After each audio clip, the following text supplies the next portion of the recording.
Thank you so much for being here tonight. My name is Jeff Neipel. I am, as of April 24th, the director of the Davidson Athletic Fund and also an assistant athletic director here at Davidson.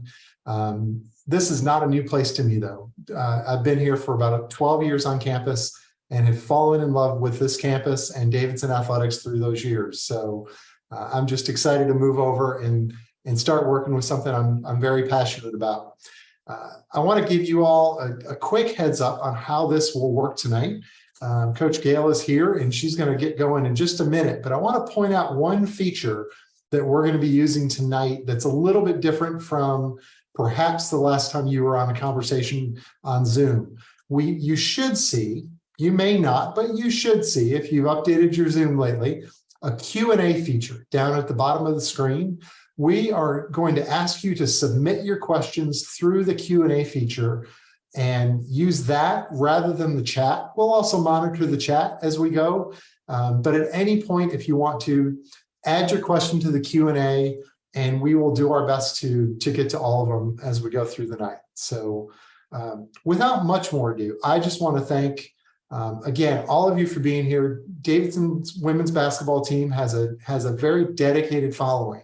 And we're excited to have this kind of midsummer update and find out what the Cats have been doing, what they're about to be doing, and get everybody fired up for the season ahead. So without further ado, starting her 7th year at Davidson, please welcome Coach Gayle to the podium. With you can use your reaction clapping thing if you want to. If you want to welcome her right now, that's certainly appropriate at this time as she gets it going. So Gayle, take it away. Yes. Well, thank you so much, Jeff. I'm so happy to be with you guys tonight and so thankful, for your interest in our program and for choosing to be, on Zoom at 8 p.m. all about Davidson women's basketball. So tonight I really want to kind of just talk about, where have we been, where are we going, and just how bright I think our future is, over the next season. But to talk just a little bit to kind of catch everybody up to speed about this past season, it was definitely a season of kind of grit and growth, in which we really had to kind of come together at different times, very unexpectedly. Last season we kind of started out the year believing, hey, we've got a lot of experience. We had 5 seniors, and very quickly as that season went along, some challenges kind of presented themselves in that experience, having injury. Right early on, Peyton Carter started the season not being able to play. Cameron Tabor got injured in our first game. Then you had Adelaide Fuller get injured in our second game. And then just down the line, losing some people, for short stints, and also losing Chloe Welch kind of to a season-ending injury, had us really have to come together and show a lot of growth in ways that maybe were a little unexpected before the season started. But with that, we did. And I think that was the part of the season that really shined through to me is, we had some bumps early in non-conference play, kind of battling through the injury bug and, kind of some different things there. But, we ended up winning 5 of our 6 last non-conference games. And that really kind of positioned ourselves to, I think, have a good, foundation for the A10. And there, we had a little bit more adversity. Unfortunately, COVID still kicked us in the butt a little bit. And we missed a couple games, but we kind of bounced right back and, found a way to win 4 in a row, including upsetting or beating the eventual champions in St. Louis. And so that, to me was a really big game for us in that we really kind of came together and beat a great team. And as the season progressed, you saw players really kind of get into new roles and start to thrive. Thomasina Adenupe, I felt like, had tremendous growth kind of being in and out of the lineup at times with injuries, but towards the end of the year, was someone that come the conference tournament, was incredibly dangerous. Teams were happy to defend her all over the floor with the way that she was shooting the 3 and her explosiveness down the hoop. And then you saw someone like Mallory Haynes end up leading the A10 in 3-point percentage this year, really coming into her own. You kind of coupled that with some people that everybody was really kind of aware of before the season. Rosie Deegan was back, after being such a tremendous player early in her career, really kind of started to lead us again, in the sense of, points, rebounds. She was having to play some point guard, really just doing things all over the floor for us and giving us, I think, just a lot of confidence as the only senior that was playing. And Ellie Sutphin, ended up becoming one of the most efficient players, earning second team all conference honors, and really showing, I think, the entire conference and most of the country, what it can look like to be such a skilled player with her size, so kind of between those two, along with Izzy Morgan, another player that, was battling injuries kind of throughout, we had a lot of experience, and then a lot of people step into some great roles. And that gives me a lot of hope as we kind of move into this next season. It's just that youthfulness or kind of that inexperience really blossomed into some gritty veterans by the end of the year.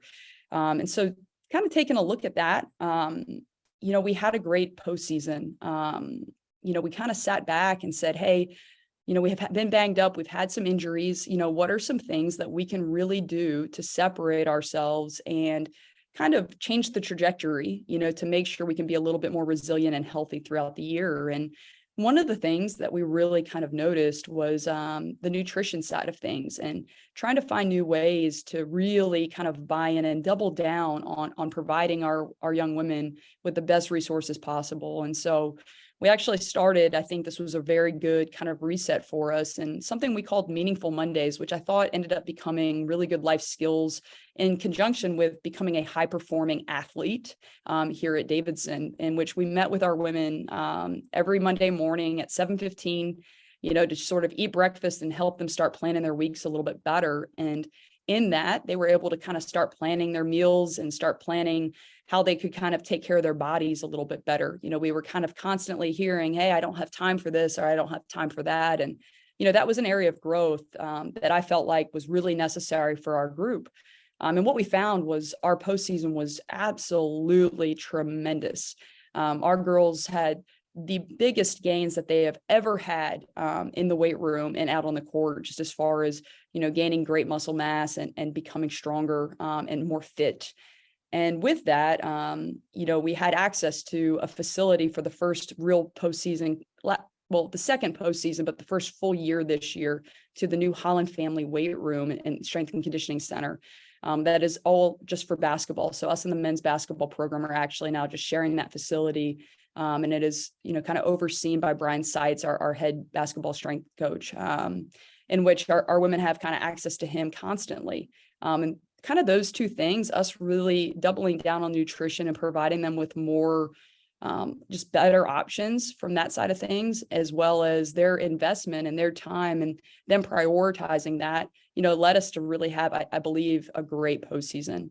So I was really proud of that. And now just kind of now moving into the next season, we're starting postseason for the first time in a long time being healthy, and I think that's a great start.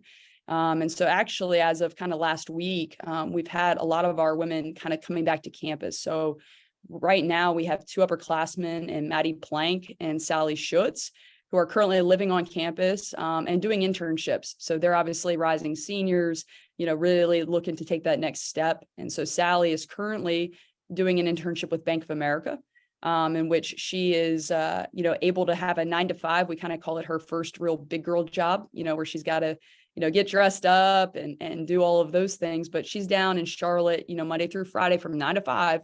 But you know what? She's up at 6 a.m. lifting and doing, basketball workouts, with her teammates, along with Maddie Plank, who's also doing an internship kind of in conjunction with the environmental science side of things here at Davidson, working kind of with a nonprofit down in Charlotte. So those two are really leading us right now, along with Ellie Sutphin, who is back on campus, and Thomasina Danupe as kind of our 4 upperclassmen. But we welcomed in kind of 3 newcomers that are on campus right now. They are kind of the 3 freshmen that are here: Chloe Oliver, Sylvie Jackson, and Eliza Bjork, have done a great job. And just to give you a little background on those guys, Chloe Oliver is a point guard who is coming from Canada, in which she is the fastest kid we've ever had in our gym. Just the quickest, the fastest, kid that we've ever had. And what's really cool about her is that her coach actually was the coach of the 3 men that played for Coach McKillop back in the 2000s that were from Quebec. And so just kind of having that, kind of Davidson basketball pipeline sort of kind of follow from men's to women's basketball, I think is a pretty cool story and something kind of worth monitoring. We're hoping to have a few more of them coming soon too from there. We've been really happy with Chloe and just how much of a leader she is already and just with her demeanor. Sylvie Jackson is a newcomer that we will have as well, coming from kind of the Charlottesville, Virginia area, Louisa High School. And Sylvie is a wiry athlete. A lot of you will probably kind of start to compare her a little bit to Chloe Welch. She was kind of the one that really I compared her to in the recruiting process, just having a lot of athleticism and very dynamic as a long wing. So we're really looking forward to having her. And then Eliza Burek is coming from Portland, Oregon. And so she's really our first West Coast player, since Katie Turner coming from Nevada.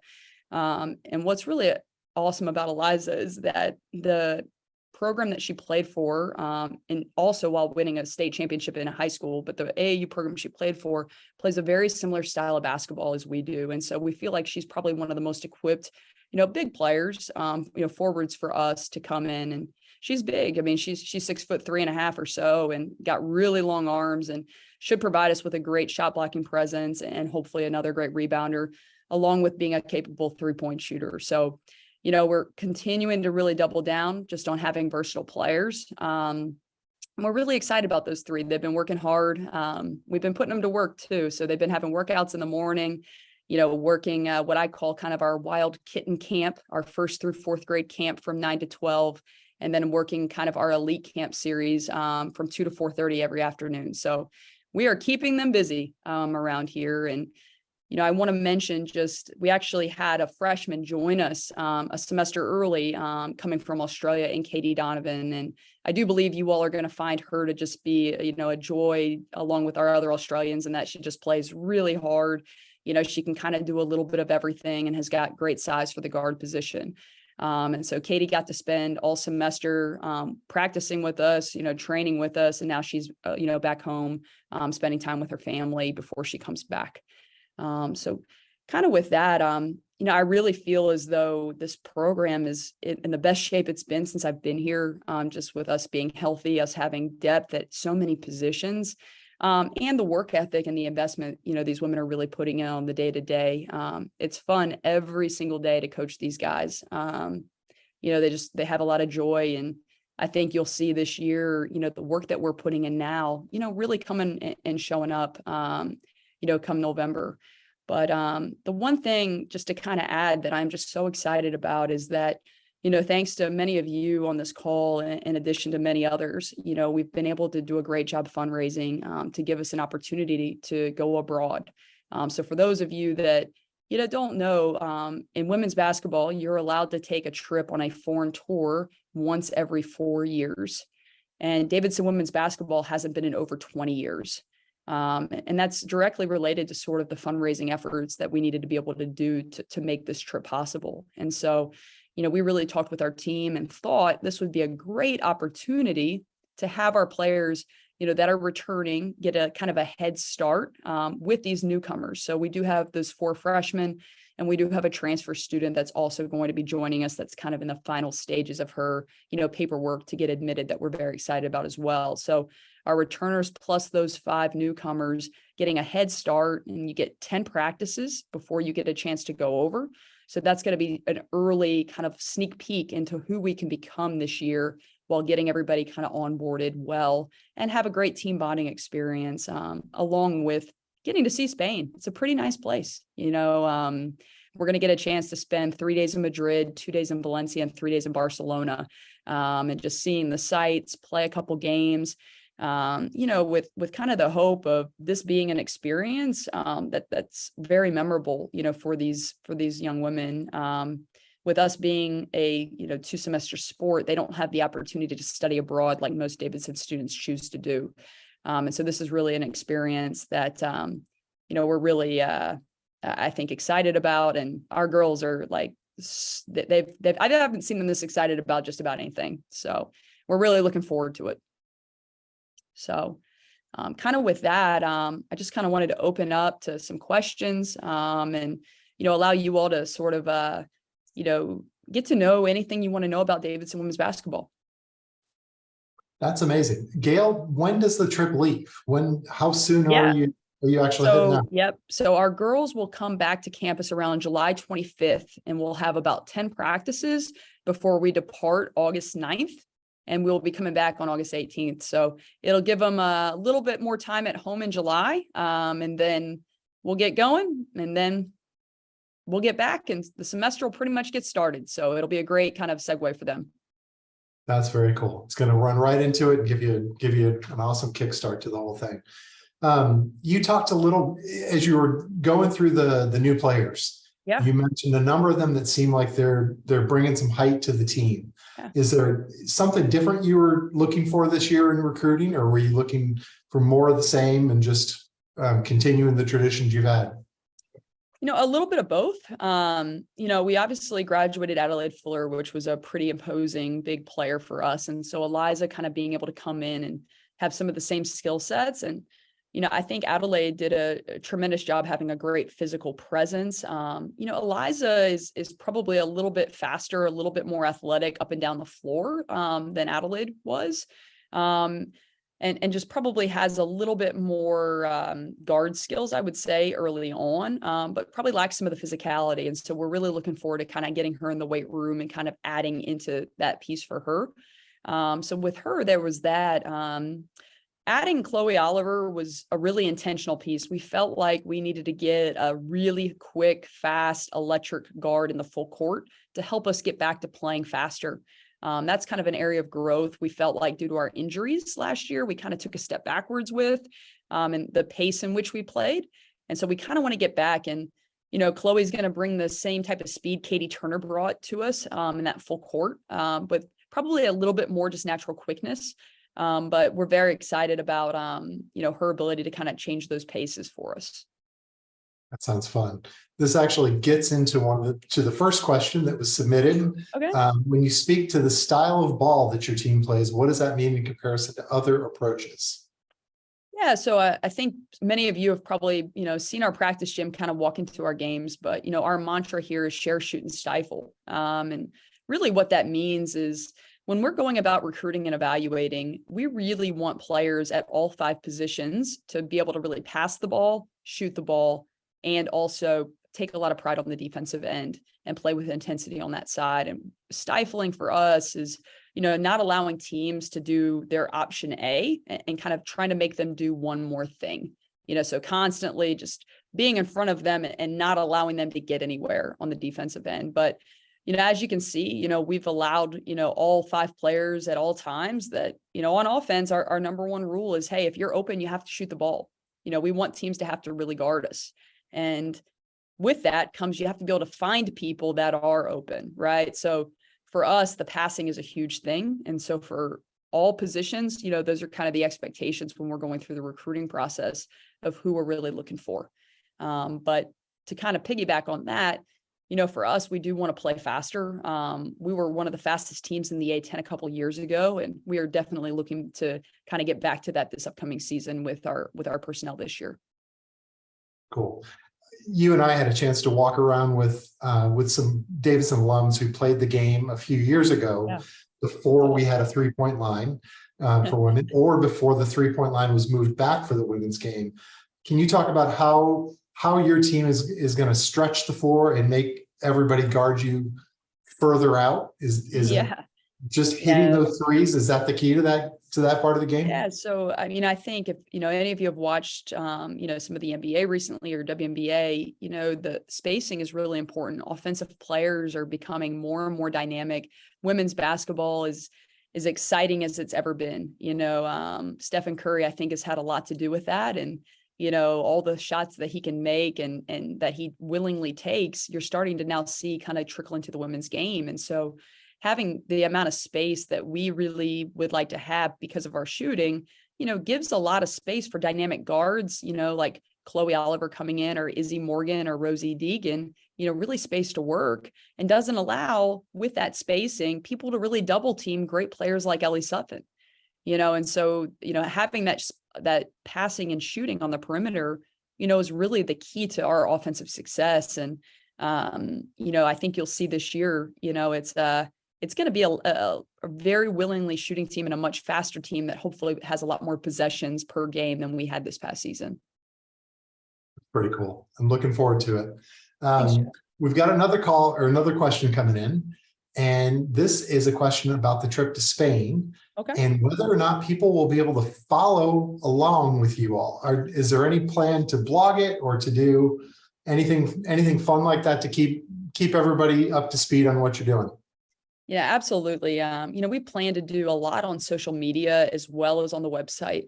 So whether or not you want to follow along kind of in a blogging way of, reading about different experiences, or you want to follow along like a day in the life, like on an Instagram story, where every day you're just kind of keeping track of all the sights and sounds and different things that we're doing. So there'll be kind of a multiple options, but I think we definitely want to share this experience with you all and all of our supporters. I think it's a once in a lifetime experience for us. And it's something that we hope to be able to kind of do every 4 years. And there's no better way than, sharing that experience with as many people as possible. So we're really looking forward to it. Fun. Somebody else looking for a shared experience with you all as well. We have a question in the books. Are practices open to fans? What's your policy? Absolutely. Yes. So yeah, you all are always welcome to come to our practices. Every year we kind of have a designated person to contact. Sometimes that's been Terry Gillian, sometimes my associate head coach, James Jansen, but we've had kind of different ways in which we contact and have that. But, we will make sure that we get that information out to you all about if you would like to attend practice. You are always welcome to come and get a courtside seat. We would love to have you. To me, it's, I know many of you really love the game and also love our girls. And getting a chance to kind of get to see it kind of up close and personal, kind of see the good, the bad, the ugly, hey, what are we planning to do and how are we tweaking it? And, every once in a while we throw the ball like all over the place. So you got to kind of watch your head occasionally, hopefully not too much, but, it's definitely something we really embrace and would love to have more of you come. I know sometimes I see a few of you making your trip over to the men's practice, every once in a while, stick around and see ours. We would love to have you. Do you allow them to run wind sprints with the team at the end of practice, or is they have to, Okay, it's, no, I'm just kidding. But, we might we might ask you to rebound if you want to. So it's all up to you, but as involved as you'd like to be, we would welcome that, as long as we talk about it in advance. Sure. So the next question coming in is kind of looking ahead to next season. And I'm gonna save a second part of this question first, but can you tell us about how you're going to start the season and what the fans have coming to them? Because you've got some exciting games coming up. Yeah, so I think this is going to be really, exciting news for all of you, but we are going to have way more home games this year than we had last year. So we obviously didn't have very many non-conference home games last year, and then we had 2 home conference games get canceled. And so I feel like you all were starved a little bit to come see us. But we will have several more. We will have an exhibition game. I believe it's going to be November 4th or 5th to kind of get everybody back in the seats for a game and get them practicing, because get practice cheering, get practice getting excited, kind of get a little look at who we are so you know what to cheer for, because we've got a big home game probably coming to us November 11th. We will be hosting Wake Forest. So kind of trying to every single year bring an ACC team to our home court is something that we're really committed to trying to do. And Wake is coming on that Saturday, and we need a packed house. I think last year we had a great showing for our Duke game. We played them pretty competitively for a long stretch there and had a wonderful crowd that was so supportive. And we're really looking forward to having that again for our Wake Forest game this year. And then for those of you that want to travel, we're likely going to be playing at UNC and at Duke that same week. So it's a quick start to our season. We really want to challenge ourselves with 3 teams that play at a high level that all play very different styles. Wake is more of a motion offense team. UNC is as fast as they come, and Duke is a little bit more traditional in how they play. through kind of some sets and different kind of similar actions we'll see throughout conference. So we wanted to challenge this team early. We have so much experience kind of coming back, and from there, it's a lot of regional games that you'll get a chance to kind of see if you would like to travel or at home. Playing also Wofford, High Point. Got the schedule right here. App State. We'll probably be going up to Drexel to get back into Philadelphia a little bit for kind of the Northeast crowd. And I guess we also have UNC Charlotte right before Christmas, which is a very big deal for those of you that were at our game this year, where we got to take home the 704 Cup, which was the first trophy game in women's basketball. That trophy is proudly sitting in our locker room. Our girls were like, if we win it, we get to keep it in front of us all day, every day. I said, absolutely, go for it. You guys can look at it every day if you want. Let's just not give it back. So we got to work hard to make sure we get to keep that trophy in our possession for forever, basically. So it's an exciting kind of season we have coming up. And really, I would think, a lot of games you all could get to if you would like to travel. And we'll also have a lot of home games for you guys to get a chance to see up close. Sounds fun. Thinking about the exciting preseason is obviously to prepare you for the A10 and what's going to come there. Can you give us a preview in a couple of different ways? We've had a question about any new coaches in the A10 and things and how things are changing that way. But also, I guess, just what's your take on who's going to be the people that everybody's going to be will be gunning for at the top of the A10 this year? Yeah, so there's been a little bit of turnover in our conference this past year, and I hope I don't forget anyone, but Tori Verity, who I think built UMass into a very impressive program over the last few years, did leave and become the head coach at the University of Pittsburgh. And so his associate head coach ended up taking over that program. And so they graduated a lot of talent that had kind of been staples in our conference for a long period of time. So they're going to be in a little bit of a rebuild mode. There's a new coach also at Fordham. So if everybody on here knows, we don't like Fordham. Okay. We don't like Fordham. We got to play them every year. We don't like them. Okay. But they have a new coach this year after kind of having a series of players that I felt like were there for 17 years. I mean, some of those players were just there forever. They played in like 150 games, and it's like, well, only because of COVID can you do all that. But, they had a chance. They had, I think, a great team this year and ended up falling a little short, but they've graduated. Everyone will kind of be starting, over again. So kind of with those two being kind of the big dogs, I would say, that kind of changed over coaches. I think the A10 is really shaking out to have a lot of change this upcoming season. Rhode Island has done a great job kind of building their team differently. They've really kind of doubled down on the transfer portal, to rebuild their program. They've kind of had a shuffling in and out of players every single year since the new coach has been there, but it's been a system that's worked reasonably well for them. And they should probably be preseason pick number 1, I would say, this year. And then I would say after that, there's a lot to be proven. I think that there were some teams last year that, really stepped up and are returning some key players. And, for us, I think what's really unique is that we're returning pretty much everyone, most of our scoring and rebounding, and we're getting some players back healthy that are really, I think, good pieces along with these newcomers. And so, I think that we will probably be picked somewhere in the top half of our conference this year, kind of in the preseason. And, I believe that we will be really competing to get a top 4 bid in the A10 tournament, which gives you a double bye. And so that is absolutely a goal for us this season, is to find our way into that double bye category, because there's such an advantage in the tournament to only playing 3 games in 3 days versus playing 4 and 4 or 5 and 5. And so for us, I would say that's a really big piece, or a really big goal for us. It's very cool. You keep talking about returners, and one of the things that even came up when you and I had our first conversation together is this whole concept of the transfer portal. Yeah. And it seems like you're not playing it that way. Can you talk a little bit about how much these players mean to you, who you're recruiting, and kind of what your thoughts are on that? Yeah, for us, I would say that, Davidson is one of the best, undergraduate schools in the country.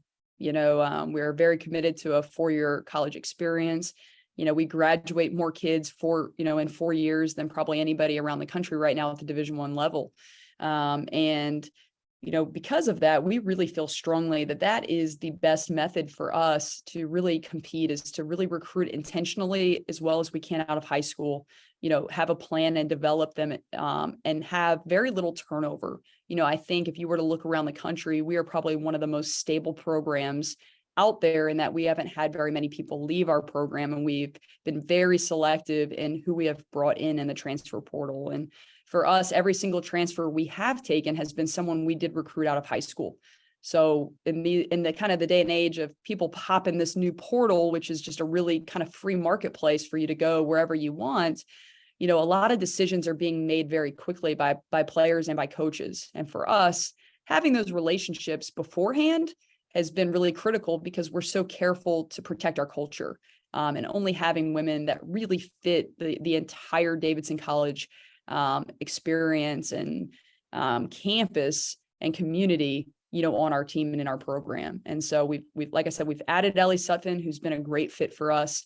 Millie Pryor, who you guys have not seen yet and we'll see soon, is another one who's just a tremendous fit and will have a huge impact for us this year. And you saw Maddie Plank transferring from Princeton, just in the Swiss Army knife that she was this year. She played every position. Some games she played point guard, sometimes the wing, sometimes the post. I mean, it was just, she was able to do a little bit of everything, and kind of the same way Sarah Constance did for us, a few years back. And so we've been very intentional with who we kind of get. But we're very committed to the recruiting process. And the other reason for that is, Davidson has some pretty strict rules when it comes to transferring, and that you're only allowed to transfer in 50% of your credits.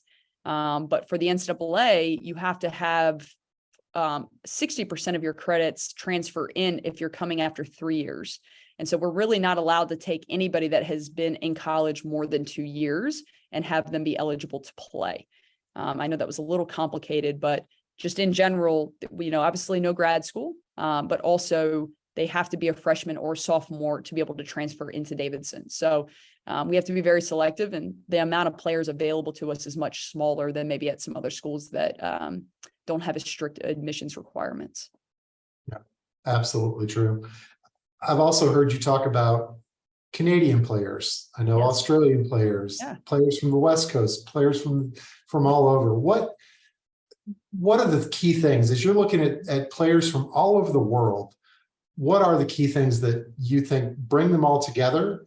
And how much work is it to try to mold players who have come from so many different leagues and styles of play into Davidson Wildcats? Yeah, so I think the really cool part about Davidson is that we're very much we're a niche school. There's not very many places like Davidson around the country that provide a Division I college basketball experience, at a small liberal arts college, where you're going to be in classes with 15 to 20 people. You're going to be in a community. You're going to have, very regular meetings with a lot of people where they're going to know your name and know your story and know where you want to go. And so the academic side, I think, stands on its own for a lot of young women, just in the experience you can get here that is not available to you in other places around the country.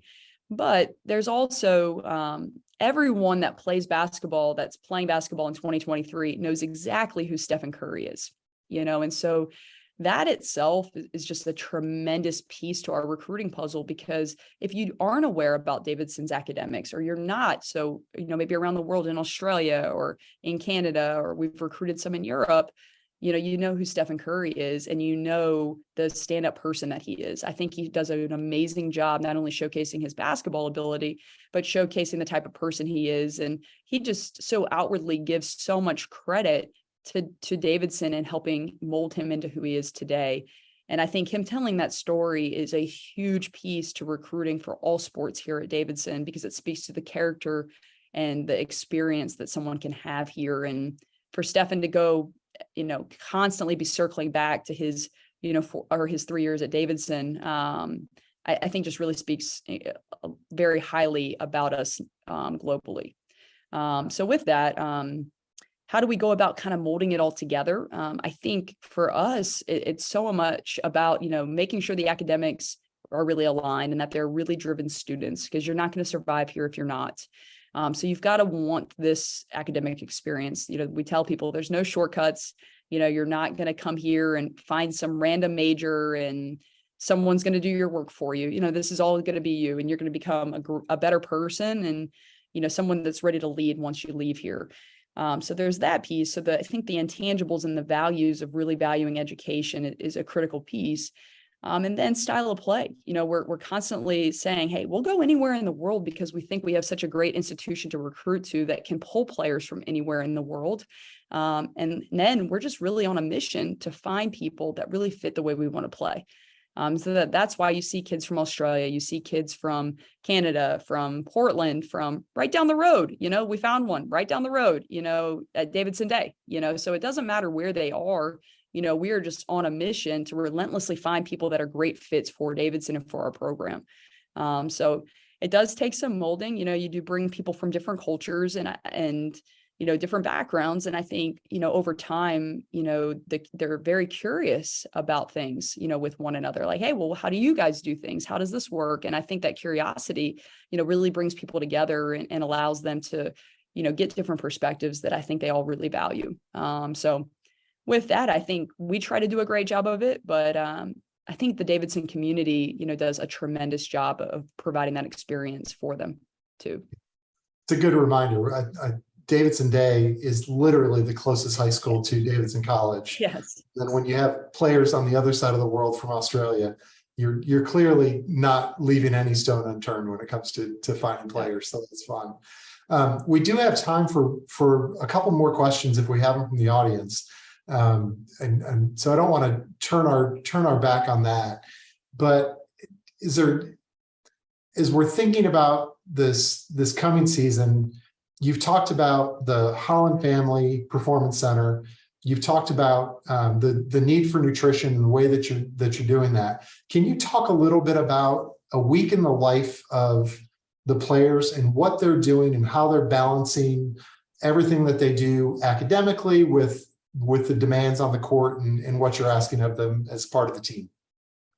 Yeah, so I think, here at Davidson with women's basketball, so for those of you that maybe follow some other sports, I would say women's basketball is very different from an NCAA standpoint in that everyone on our team is either on a full scholarship or they're not on any scholarship. And so our women are, really being invested in heavily from Davidson College.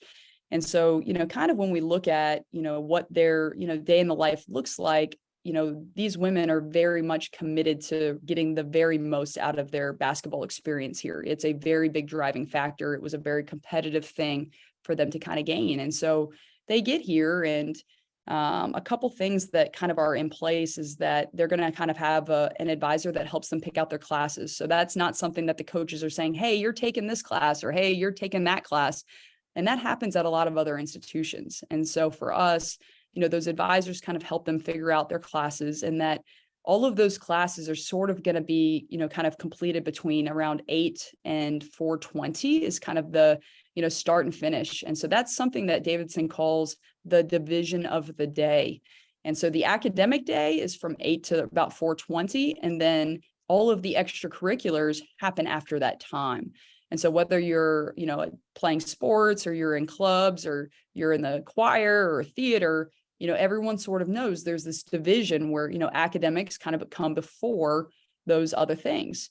And so for our young women, they are, in a space where they're going to class, probably taking 2 classes a day, maybe Monday, Wednesday, Friday, and then 2 classes a day, Tuesday, Thursday. And those are all picked out kind of on their own with their advisors through the college.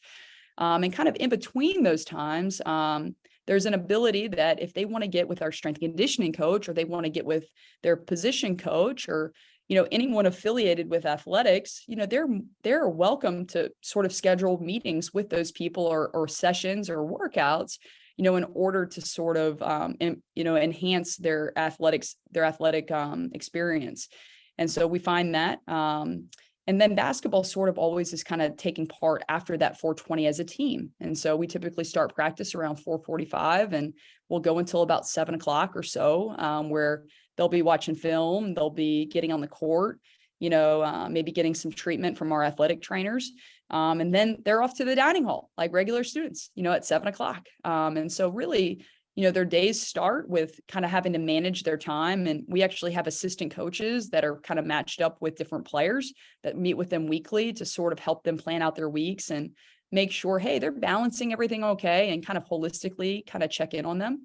But all of those things are kind of being managed by themselves and with the guidance of a coach, just kind of making sure everything is kind of going as it needs to.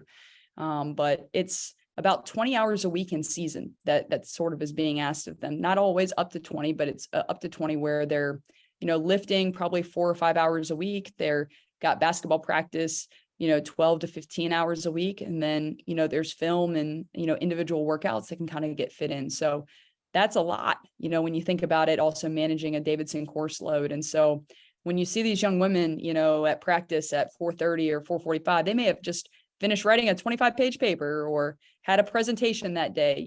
Very few of them are sitting in a class. Well, none of them are sitting in a class of 400 people at some schools getting to zone out. These are very active days, with their education and with basketball, when you're seeing them come 7 o'clock at game time, or if you guys come to practice at 4:45. So it's a lot, but I think if you'll see, they do it with just such grace and joy. It's fun to coach them every single day.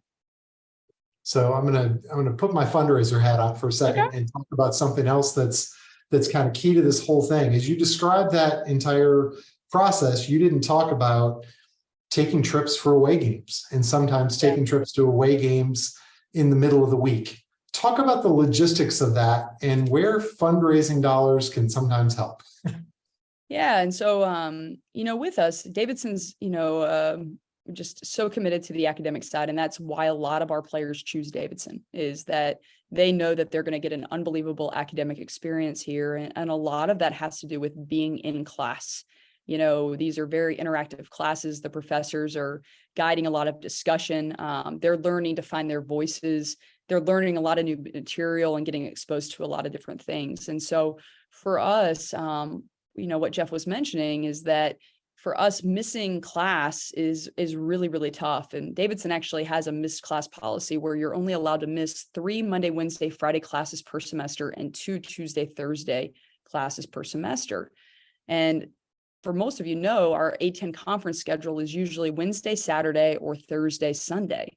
And so what that would mean is that, flying to a game for a game on Wednesday, let's say at St. Louis, which is pretty far away across, a time zone, for us to get there for a Wednesday game, we will need to leave Tuesday after practice, which is after class, in order to kind of get into town, get there late, and then really be able to fly back on after the game on Wednesday night. So that way they can be in class on Thursday. Where fundraising dollars really come into play for that is, that requires us to take charter flights. And that is something that, across our conference, every team is really doing for those types of situations. Most teams are flying charter, pretty regularly for these games.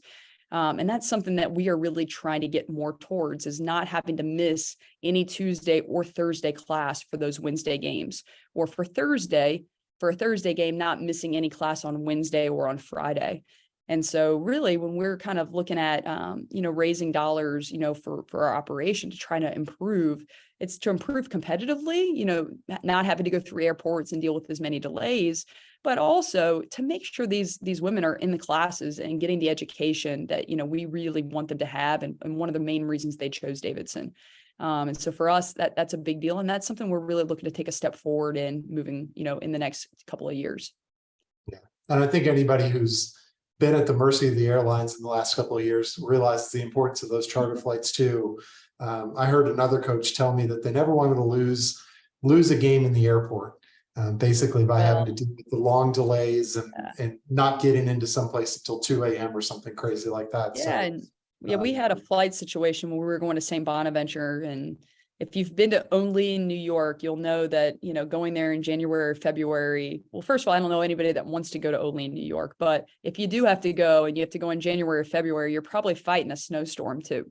Okay. And so we were on our way to the airport, and our flight got canceled, and so we had to find a way, rebook flights. We ended up having to go through Detroit, and we ended up having like a 3-hour layover in Detroit and got a late flight out. I mean, we ended up getting into Olean at about 2:30 in the morning and had a 12 p.m. game the next day.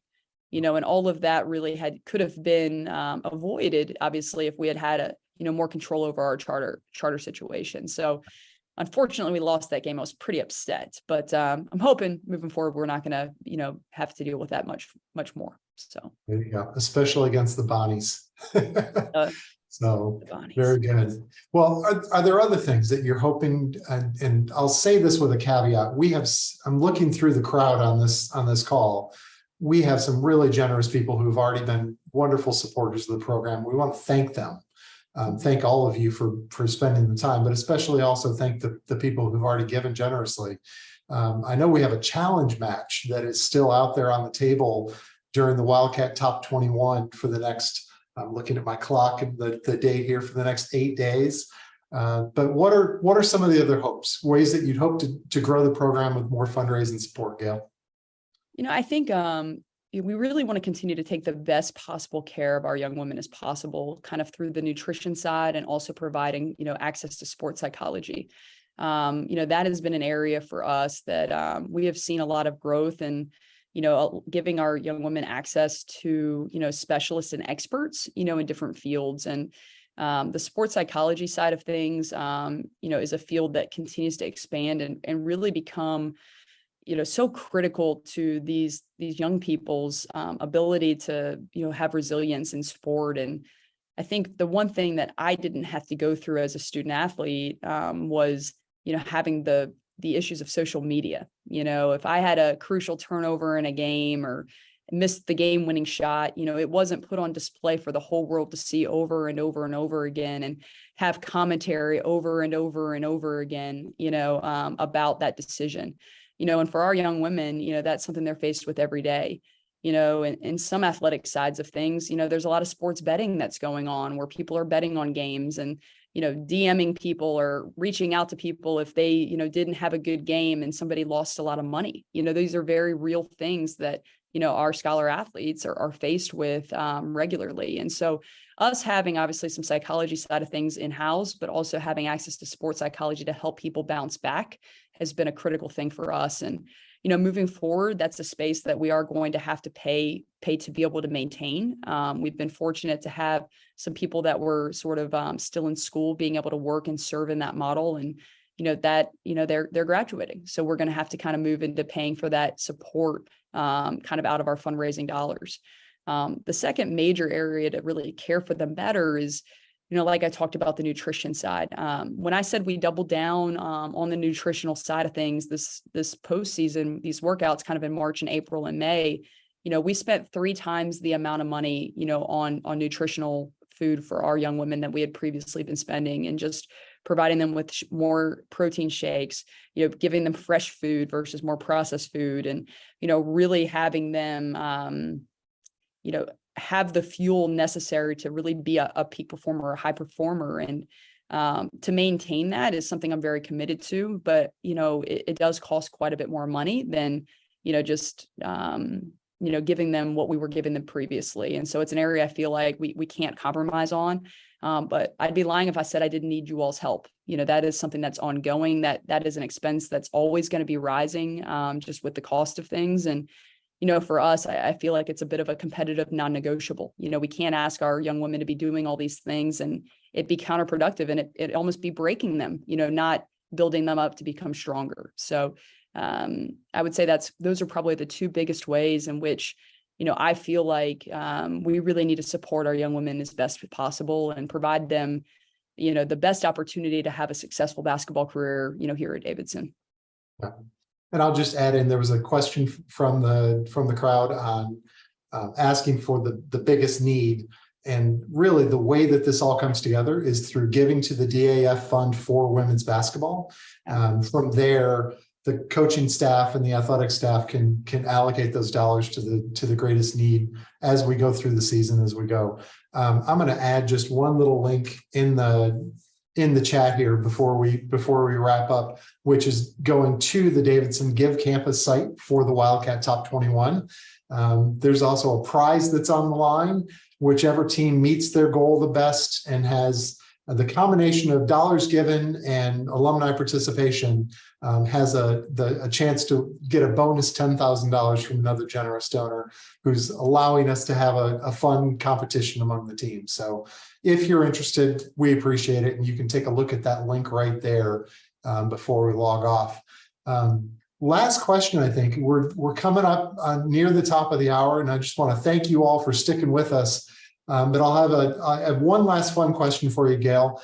I asked this when we were talking before during reunion weekend, how you deal with all the different accents. And there's a side to this. You've got Australian accents on the court. You're about to have a Canadian accent on the court. You have plenty of Americans, some Southern American, different things. But there's a question in here from somebody else who asked if you're going to be recruiting in Spain. And I guess I would add to that, are you ready for another accent on the court if you find a great Spanish player who you want to bring back? I would love to welcome a Spanish player into our program. They just play such an exciting brand of basketball over there. And, yes, with us competing, it's not a recruiting period. So it's not a time in which we can, just go recruiting.